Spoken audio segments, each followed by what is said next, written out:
Hello grade 11s, we're now on the fourth example in the series of videos on Coulomb's law and the electrostatic force.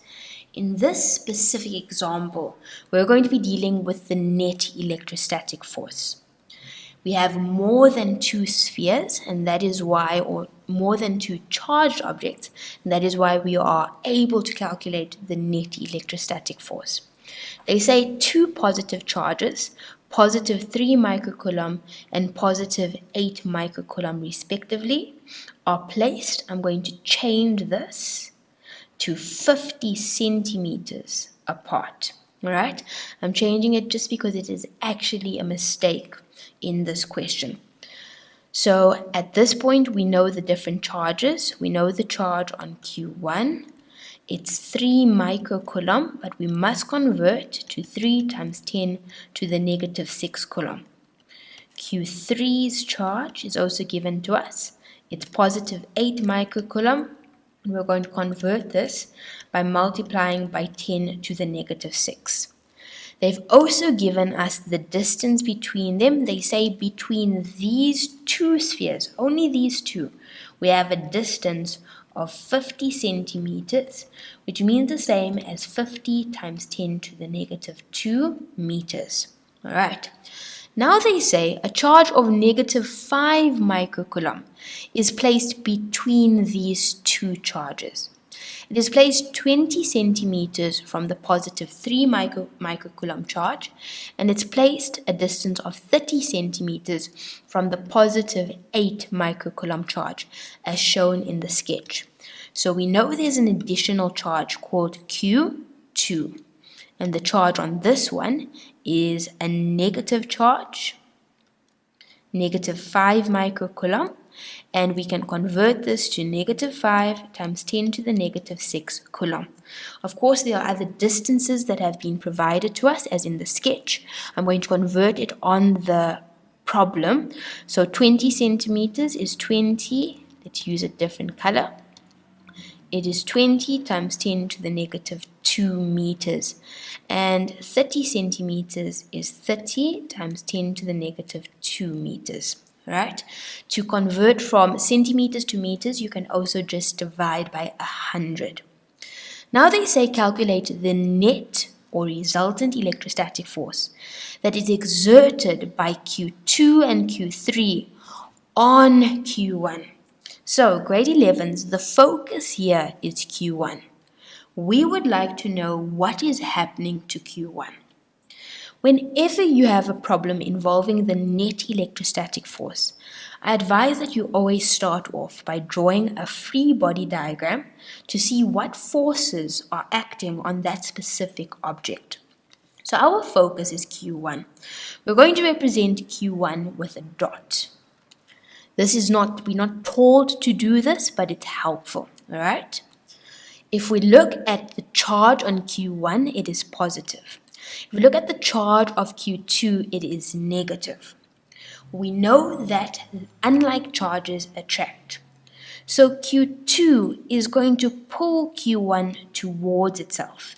And therefore, on the free body diagram, which represents Q1, we know that there's going to be an electrostatic force. Specifically, it is the force of 2 on 1. Okay. Now that we are done looking at what Q2 will do to Q1, we can ignore Q2 and we can see what Q3 will do to Q1. Q3 is positively charged. Q1 is positively charged. Positive repels positive. So we know Q3 is going to push Q1 away. So on the free body diagram, we're going to include the force. This is the electrostatic force of Q3 on Q1, and that force is to the left. This free body diagram is going to be helpful for us to calculate the net electrostatic force. To calculate the net electrostatic force, we first need to find out what the force is that 3 exerts on 1. So to do this, we're going to say, or we can start off with 2 on 1. All right, I'm going to do that. Let's start off with the electrostatic force of 2 on 1. We say the electrostatic force is Q1, Q2 divided by the distance between them squared. Please remember, when you are subbing into this formula, you only plug in magnitude. K is always given to us as 9 times 10 to the power of 9. Q1 was given to us as 3 times 10 to the negative 6. Q2 is a negative charge, but please remember we don't plug that in, we also only place in 5 times 10 to the negative 6. We take all of this and we're now going to divide by the distance between charge 2 and charge 1. So from this diagram, here is Q2 and the distance between Q1 and Q2 is 20 centimeters. So we plug in 20, so it's 20 times 10 to the negative 2 meters. And please remember we must put the square on the distance. When we plug this into our calculators, we find out that the force that 2 is exerting on 1 is equal to 3,375 newtons.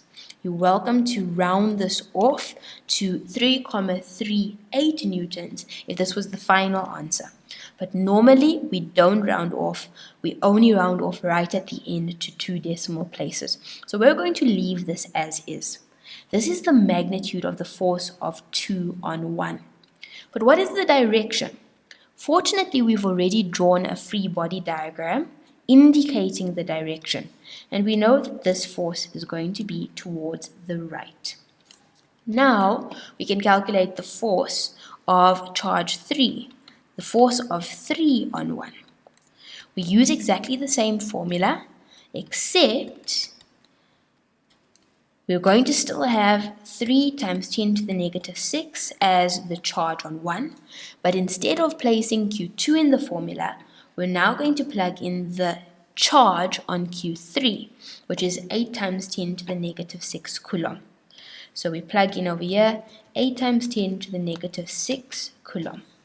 We're going to divide this by the distance between 3 and 1. We obtain this as 50 centimeters. It's 50 times 10 to the negative 2. And we must not forget to square this distance. When we plug this into our calculators, we end up with a final answer of 0,864 newtons as the force that 3 is exerting on 1. Now, if we go back up to the diagram, we see that this force is to the left. So we can go and include here that this is to the left.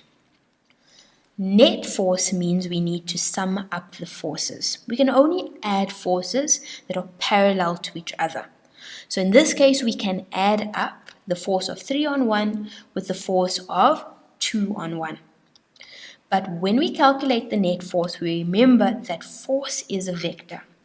So we need to choose a direction as positive. I'm going to choose towards the right as the positive direction. So to calculate the net force, we're going to take the force of Q2 on Q1 as positive, and we're going to subtract the force of 3, or the magnitude of the force of 3 on 1, because that force is towards the left. We plug in these values, it's 3,375 minus 0,864. When we plug all of this into our calculators, we find that the final force, the net force that is exerted on Q1 is equal to 2,511 newtons. This is the final answer, so we can actually go and round it off to 2,51, and this is newtons. Now, please, grade 11s, force is a vector. They did not say calculate the magnitude of the net force. They instead said calculate the net force. So we need to include direction. Since the answer is positive and we chose towards the right as positive, we know that the net force acting on Q1 is towards the right. And this is the answer to this example, which requires us to calculate the net electrostatic force.